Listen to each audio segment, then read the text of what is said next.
BC రిజర్వేషన్ల సాధనకు ఢిల్లీ వెళ్లి కేంద్ర ప్రభుత్వంపై ఒత్తిడి పెంచాలని తెలంగాణ మంత్రివర్గ సమావేశం నిర్ణయించింది. ఈ మేరకు కార్యాచరణను ఖరారు చేసింది.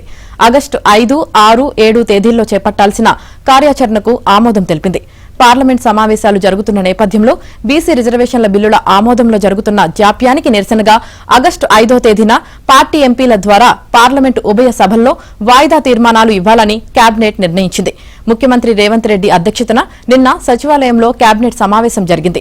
4.5 గంటలకు పైగా సాగిన ఈ సమావేశంలో ప్రధానంగా స్థానిక సంస్థల ఎన్నికలు, బీసీలకు 42% రిజర్వేషన్లపై చర్చించారు. అనంతరం బీసీ సంక్షేమ శాఖ మంత్రి పొన్నం ప్రభాకర్ కేబినెట్ నిర్ణయాలను వివరించారు.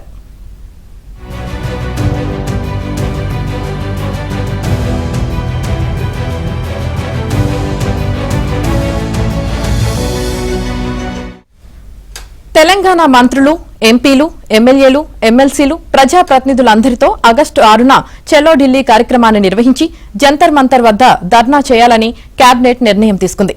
అలాగే ఆగస్టు 7వ తేదీన ముఖ్యమంత్రితో పాటు మంత్రులు, పార్టీ ఎంపీలు, ఎమ్మెల్యేలు, ఎమ్మెల్సీలు సహా దాదాపు 200 మంది ప్రతినిధులతో రాష్ట్రపతిని కలిసి బిల్లుల ఆమోదం కోరుతూ వినతిపత్రం అందించాలని నిర్ణయించింది.